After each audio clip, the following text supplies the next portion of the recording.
আমার মনে হয় চট্টগ্রাম উন্নয়ন কর্তৃপক্ষের চেয়ারম্যান সাহেবকে আপনারা কাঠগড়ায় আর দাঁড় করাবেন না। উনি কিন্তু সেদিন ঢাকাতে ছিলেন মন্ত্রী সাহেব সাথে দেখা করার জন্য, এবং এখানে একটা আপনাদের ভুল বুঝাবুঝি হচ্ছে, যেটা 750 কোটি টাকা এখনো ওনাদের কাছ থেকে আর্মিদের, যেটা আর্মিরা যেটা বলেছে, ওই 750 কোটি টাকা ওনারা এখনো দিতে পারেন, যার কারণে ওনাকে বারবার মন্ত্রণালয়ে গিয়ে সেটা ধর্ণা দিতে হচ্ছে। আমাদের মূল সমস্যা হচ্ছে এখানে যে আমরা ইনফ্যাক্ট একটা কাঠামোর মধ্যে এখনো আসতে পারছি না, যেটা বারবার বলা হচ্ছে সিটি গভর্নমেন্ট। সেটা থাকলে হয়তোবা এক ছাতার নিচে সমস্ত সেবা প্রদানকারীগুলো সংস্থাগুলো থাকতো, তারা সেখানে এই কাজগুলো করতে পারত।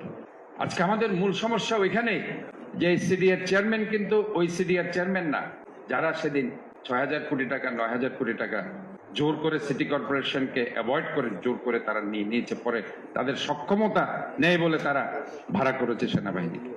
উনি মাত্র এসেছে জুলাই আগস্টের পরে।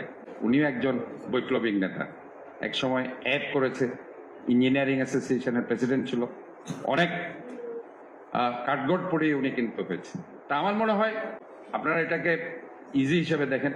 সাংবাদিক ভাইরা আসলে আমি যেভাবে আপনাদের সাথে অত্যন্ত ক্লোজ, হয়তো উনি বিভিন্ন কারণে সেটা পারে না, বাট ওই যে সততার ব্যাপারে আমি বলতে পারি, উনি যদি অত্যন্ত অনেস্ট যদি কেউ থাকে উনি হবেন এই চট্টগ্রাম। এই ব্যাপারে আমি উনাকে 1 নম্বরে রাখবো। কাজে আমি মনে করি এখানে আসলে কারো দোষ নেই। আমি সব সময় চ্যালেঞ্জ মোকাবেলা করতে ভালোবাসি, এই জন্য আমি যখনই পানি ওঠে, যখন কোনো সমস্যা হয়, ওইটাকে আমি ফেস করতে চাই, কারণ আমাকে তো এটা ফেস করতে হবে। এটা তো আমাকে সমস্যার সমাধান দিতে হবে কোনো না কোনোভাবে।